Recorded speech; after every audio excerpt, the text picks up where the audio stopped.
Hello everybody, Mobius1 here, bringing you my reaction to Star Wars The Mandalorian Chapter 5. The last episode was a little bit different. We went to that planet Sorgan, where the Mando and Baby Yoda were trying to lay low, trying to stay in hiding. We ran into the chick Cara Dune, who's total badass, ended up destroying an AT-ST with the Mandalorian's rifle. And yeah, they saved a little village, they were probably going to live there, and now they're not because bounty hunters are still after them. So we're on the run again. I'm recording this kind of late tonight, so I don't want to take up too much time before jumping into the episode, but I do want to remind everybody that I have some first ever merch available. It is only available for a limited time. There's about 2 weeks remaining from the time this video goes live. So if you want to grab yourself your very own Mobius1 t-shirt or hoodie, the link to that is in the video description. Also a reminder that for only $1 a month, you can watch the full reactions over on Patreon. For those of you doing that now at home, I already know there's a couple of you. I am queuing this up at the 0-second mark on the Disney Plus viewer. So we're going to do a countdown from 0 seconds. Here we go, Chapter 5, starting in 3, 2, 1, go. So we're actually more than we are halfway through the season now. Unless episode 8 they decide to make a little bit longer. I know some shows do a longer finale. But yeah, only 8 episodes in season 1, and this is 5, so we're already halfway through. That's kind of nuts. Well, that's one way to start an episode. He's got like a Top Gun face mask. Damn, he's wrecking him. My man's not a very good pilot. I can bring you in warm, or I can bring you in cold. Using his own lines on him. Really? That's my line. Really? Speaking of Top Gun, we'll slam on the brakes and he'll fly right by. Oh my god. I don't think I was ready for that. First, Jawas scrap his ship and then it gets blown up. This dude is not doing very well. Yeah, what if he gets a new ship? Ooh, that would be cool.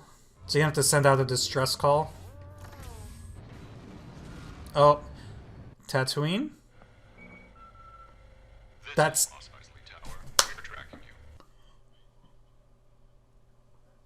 Oh my god, it is actually Tatooine! And that... Oh my god, that's beautiful. That was the intro to episode 4. Dude, this is my favorite episode already. This is going to be awesome. Hey! Hey! You damage one of my droids, you'll pay for it. Oh, you got a lot of carbon scoring building up top. If I didn't know better, I'd think you were in a shootout. You got a fuel leak? Look at this. This is a mess. How did you even land? That's gonna set you back. I've got 500 Imperial credits. What do you guys think? I should at least cover the hangar. I'll get you your money. I've heard that before. I gotta say, they do some really good casting with these, like, one-off characters. First the tavern lady in the last episode, and then her. I'm totally buying it. Dude, there can be so many, there's going to be so many references buried in this. I can't wait to pick this apart. So it's going to be interesting to see what they decide to do with Mos Eisley post Jabba the Hutt. 3 bolts and a motivator. My blaster right. Oh no, he left the baby on board? I'd stay in that ship if I were you. Oh no.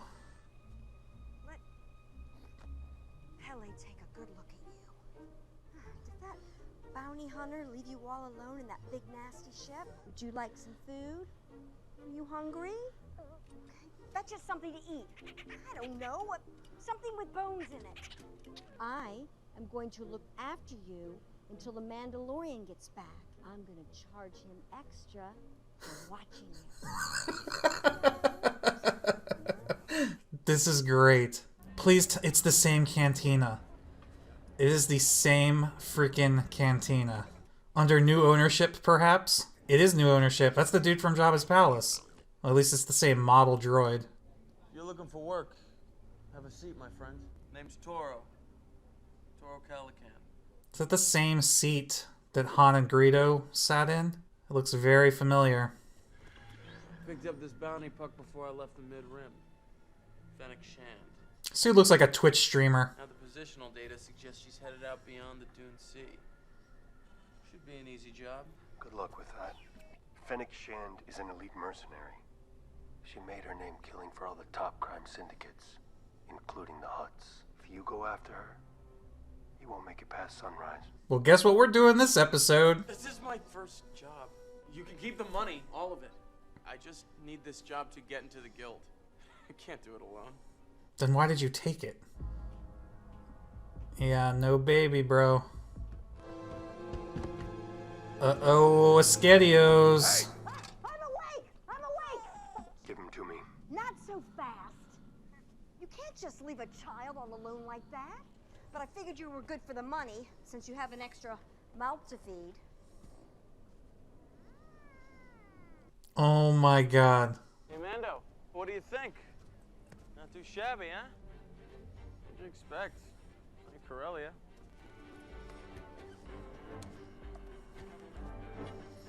This is gonna be cool. I wonder if we're gonna see the Sarlacc pit. This is so freaking cool. What's going on? Look, Sand people? Yep. Tusken Raiders. They best keep their distance. why don't you tell them yourself?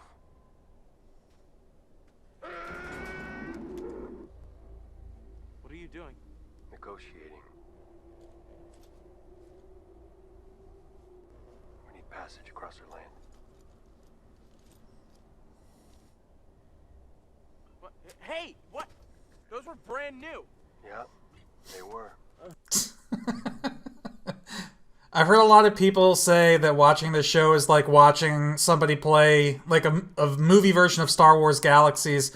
I disagreed up until this point. This episode is exactly like watching someone play Galaxies. Like picking up a bounty mission and then just driving halfway across the planet to find it. The only thing they didn't do is send a tracking droid out, but the Mandalorian doesn't like droids, so... Alright, tell me what you see. Dewback dragging a corpse. Looks like the rider's still attached. Alright, place your bets. Is this dude gonna make it through the episode or not? I say yes, but I have my doubts. This person can't still be alive. Hey, I hope you don't plan on keeping all that stuff for yourself. Can I at least have that blaster? Dude. Get down! Sniper. Yep. I mean, at least he's got that armor. Are you alright? Yeah. Hit me in the best car. Wait, I don't wear any Beskar. Nope. We're gonna wait until dark. That is a sick helmet. It's almost like Zam Wassel's helmet from episode 2, but she had like a cloth face mask. Come on. Wake up. He's faking. Sleep on the job, old man. He's gonna try to steal him, and the Mandalorian's gonna like break his wrist. You done? Yeah, I was, It's a flash charge. It'll blind any scope temporarily. Combine that with our speed and we got a chance. They should probably coordinate who's gonna shoot first.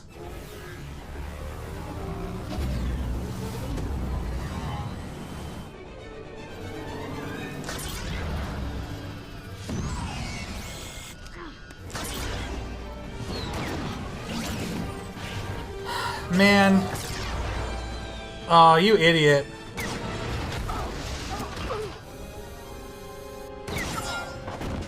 Just tank it. Not so fast, Fennec.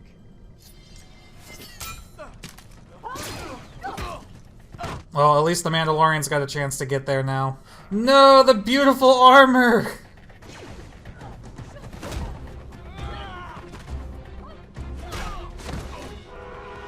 Nice distraction. And this show really does have a decent number of badass female characters. It's been a long time since I've seen one of your kind. Ever been to Navarro?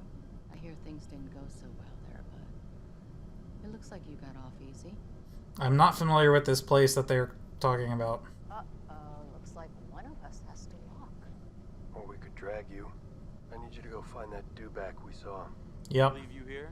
With my bounty and my ride? Yeah. I don't think so, Mando. Okay, I'll do it. Watch her, and don't let her get near the bike. She's no good to us dead. Dude, another bad move. He is way too trusting with leaving people behind. I hired Mando. This is my job. Bringing you in will make me a full member of the Bounty Hunters Guild. His armor alone's worth more than my bounty. I already told you, I don't care about the money. Then think what it would do for your reputation. A Mandalorian shot up the guild on Navarro. Took some high-value target. Oh. You bring the guild that traitor, and they'll welcome you with open arms. Your name will be legendary. Don't trust her.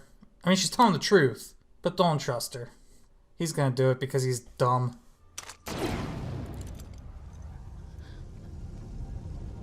That's good advice. If the Mandalorian's worth more than you are, well, who wouldn't want to be a legend? Not smart. Like, what's your plan now? You had to hire somebody to help you take out this assassin, so you think you're gonna go and take out an even badder ass assassin? That doesn't make any sense. Look at that dewback.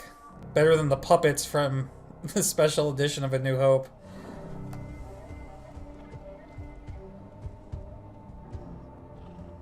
Are we gonna get a battle in Mos Eisley? Please. Took you long enough, Mando.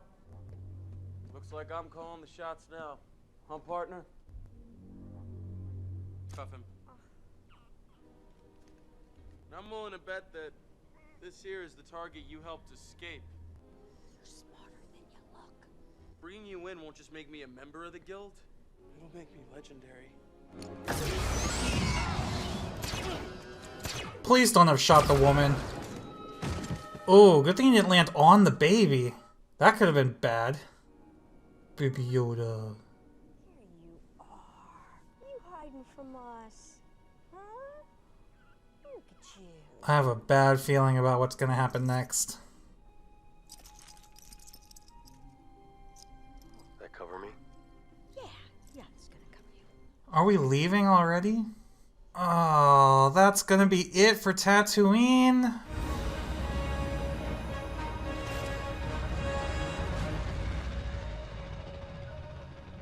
That can't be the end. This is what I wanted at the end of the last episode. Oh, who was it? Who could that have been? That could be so many people. That could be so many people. Oh my god. Okay. Real quick, I just want to point out, as I'm watching the credits, this art shows up, and this definitely looks like they were going to try and cast Orlando Bloom as the young bounty hunter, doesn't it? Doesn't it? Anyway. Okay, so that was it for episode 5. This was probably my favorite episode of the show so far, even though technically, just like the last episode, this one was kind of fillery. I mean, we didn't exactly advance the plot at all.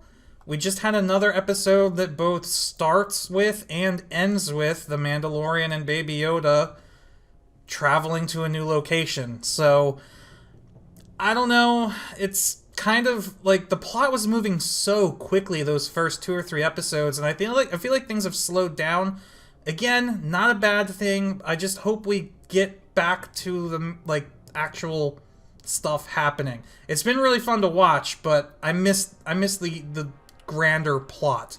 But yeah, episode opens up with kind of honestly a silly space dogfight. We see the dude with the Top Gun mask, and Mandalorian literally pulls a Top Gun-esque move by slamming on the brakes and having him fly right by, and then he blows him up. But totally gets his ship wrecked, which brings up an interesting point. I wonder if they're going to have him get a new ship at some point. I was hoping maybe when he lands on Tatooine, like something happens, his ship is totaled, he has to do some odd job and maybe earn a new ship, or maybe he was gonna take this kid's ship when, he dies and then the Mandalorian ends up leaving on his ship or something like that. But no, it looks like the Razor Crest was repaired, and he's still, flying this hunk of junk around. I guess he does kind of have a lot invested in it with all the modifications and the carbonite freezing chamber he's got on board. So, whatever. So after the battle, and his ship is kind of like drifting through space, we see that planet in the distance, and you can very clearly tell it is a desert planet. It's not the first desert planet we've been to, but there's just something about it that I noticed it, and it looked very familiar, and I'm like, that looks like that might be Tatooine. And then as he descends towards it, we have him descending to the planet with the same exact moon positioning over the arc, the curvature of the planet, the same exact way that we see it at the beginning of A New Hope. The very opening shot with the blockade runner and the Star Destroyer flying over the camera, it was a perfect, beautiful callback to that, and it was perfect. When he lands at Mos Eisley, and we see the pit droids, there was a reference to Mos Espa in there. It's just, so great. He goes to the exact same cantina that Luke and Obi-Wan and the droids met up with Han and Chewbacca. It's no longer run by Wooher. I don't know how you pronounce the old bartender's name, Wooher. Something like that. But instead, it's being run by those droids that we saw. One of them in Return of the Jedi was working for Jabba the Hutt as like his lead droid, I guess. Like he assigned jobs to R2-D2 and C-3PO when they showed up. But I don't think it was the same one. His voice was a little different. Plus, there was a second one behind the counter with him, so I guess it's just that line of droid models. I don't even know what they're called. The woman that he meets in the hangar itself, the hangar master, I guess. I don't know what you would call her, dock master.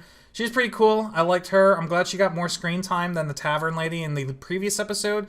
But I feel like their characters were kind of similar, like overly socializing, overly charismatic. But I liked her. All right, so then we meet the young hotshot Toro Calican. I thought maybe he was going to end up being like, I wasn't sure if he was going to end up being a recurring character or not. We took bets on whether or not he was going to make it, and I was right. He didn't make it. All right, place your bets. Is this dude going to make it through the episode or not? I say yes. He kind of reminded me of what Han Solo could have been. Like if Han Solo was, a little bit more leaning towards the dark side, or not, not of the Force, just kind of a little greedier than he is, right? Toro Calican is probably who he would have become. And he probably would have gotten himself killed trying to pull something stupid like he ended up doing. We did learn a little bit about the lore behind the Bounty Hunters Guild in this episode, that you need to prove your worth in order to be accepted into the guild. Though I think it's a little unusual that you would be able to hire somebody else to complete the bounty for you in order to prove your worth to get into the guild. It's weird, right? Like, you're trying to prove yourself, so what does it really prove other than your resourcefulness, I guess, if you're able to hire somebody else to do the job for you? When the Dock Master finds Baby Yoda and is talking to it and the pit droids about, like, finding it food and just all that stuff, super cute. Any scene with Baby Yoda is a super cute scene. I am in love with this stupid puppet. The swoop bike scene with them riding across the desert, oh my god, was that Star Wars Galaxies in a nutshell. Like, I loved it. It's just like, it's nostalgic, and it was awesome. The bikes felt real, the way they kind of like bounced when somebody leaned on them or when they went over a dune. It was just really cool to see. And I mean, it's obviously green screen, but it was green screened well. It didn't really look green screened. I'm not sure how they pulled it off technically, but it was really well done. Then they find the Tuskens, and they stop and they pull out the binoculars, and I was going to say something like, I wonder if a Tusken Raider is going to pop up in front of the dude as he's looking through the binoculars, just like he did to Luke in A New Hope, and that didn't happen, but they were right there the whole time, so it's kind of the same, kind of funny. The fact that the Mandalorian can, well, I guess he didn't actually speak their language.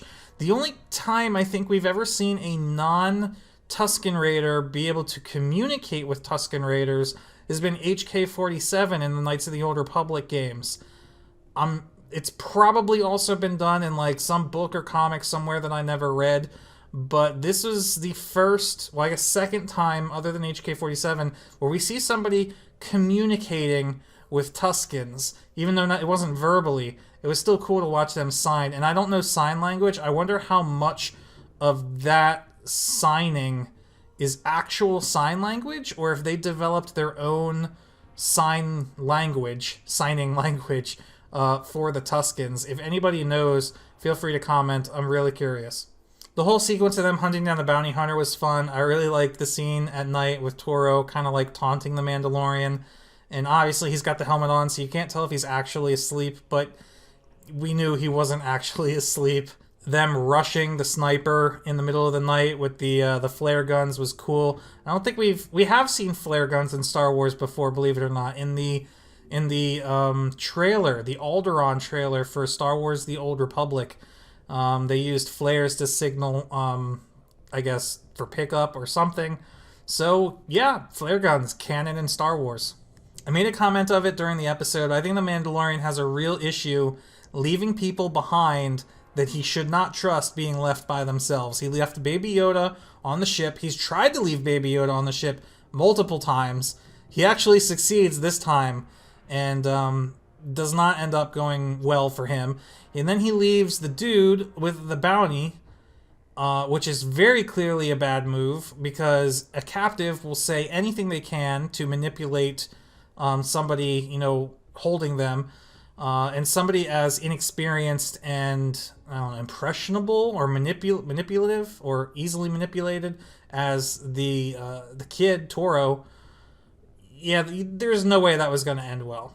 I feel like there was a more elegant solution to that, kind of like that riddle where you're like a farmer and you have like a wolf, a sheep, and a thing of lettuce or cabbage or something, and you're trying to get it across a river in a boat, but you can only bring one thing with you at a time, and the wolf eats the sheep or the sheep eats the cabbage, so how do you get all three across? I feel like one of those kind of puzzles could have been solved there, and they would have found a way to get all three of them back to the town without having to leave two behind like that, but whatever again. I was half expecting there to be multiple guild members there, but I'm reminded that they said the guild doesn't operate out of Tatooine anymore, so I imagine the guild is probably on their way to Tatooine. He probably made a call or something, but maybe not. Actually, now that I think about it, he wanted to be the one to bring the Mandalorian in, so I don't think he would have called the guild to come and help get the Mandalorian. He wanted to be the one to do it. So, never mind. But even if he did make the call, it makes sense that they would not have been there that quickly. If they don't operate out of Tatooine, it would have taken them some time to travel there. And, yeah, because my first reaction was when he gets to the starport, it was going to be another scene like him on that planet, what was Navarro, I think it's called? Because they finally gave a name to the planet that he was in the first few episodes. I thought it was going to be like that, where he walks into the street and there's just guild members everywhere and they all attack him. I was kind of surprised to find that it was just him holding Baby Yoda and the dock master, hangar master. I really don't know what her position's technically called. Anyway, holding them captive. I was surprised to see just him, but upon further analysis, it makes sense. But okay, now let's do something that I actually have not done in a previous episode reaction video for this series yet. Let's watch a scene a second time. We're going to watch the scene of this person walking up to the corpse of the assassin at the end of the episode because I want to take a closer look at the costume and see if we can pick out any details.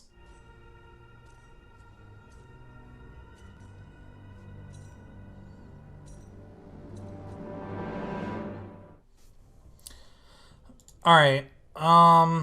It's too hard to tell. Let me just throw this thought out there. I'm probably wrong, but my first thought was that this might be Boba Fett. I'm probably wrong, but we're here on Tatooine, which is the last place we've seen Boba Fett. The boots look kinda like Boba Fett's boots, and he had a cape. Boba Fett had a cape, right? He didn't really have a cape. He kind of had like a cloak or something thrown over one shoulder, so it didn't actually go that far down to the ground. So all right, I don't actually think this is Boba Fett, but there's a chance. So you're telling me there's a chance? More realistically, I'd have to go back to an earlier episode and look at his costume, but it might be the dude, Gus, I think is his name, that he shot at the end of episode 3 and was saved by the Beskar, the guild dude. It might be him. It might just be another bounty hunter. Dude, I hope it's Boba Fett. I think that would be so badass. Whatever. I'm probably wrong, but I'm throwing that out there now. I think it's Boba Fett. I'm very prepared to be like, yeah, I was wrong. But just on the off chance that I'm right, I want to be the one that called it. So that's going to be my prediction, as crazy as it is. But that's it. That's the end of episode 5. Like I said, probably my favorite episode so far. Episode 1's still really up there, but only because IG-11 was such an awesome character. But I loved every minute of this episode. There's so many good references, so much lore building.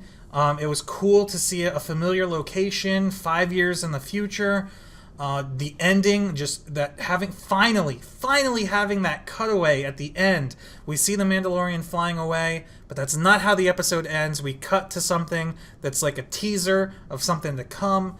Just brilliant. I love it. I'm hyped for the next episode. We only got 6, 7, 8. We got 3 episodes left. That's it. We're almost done. That's absolutely insane. I feel like we just started, but we're almost at the end of The Mandalorian Season 1.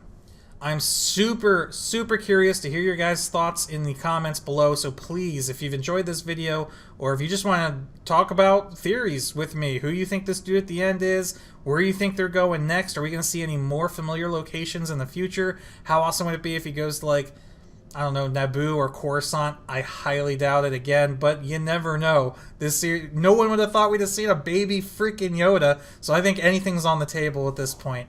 Anyway, that's going to be it for this episode. Thank you all for watching. Mobius1 here, and I'll see you next time.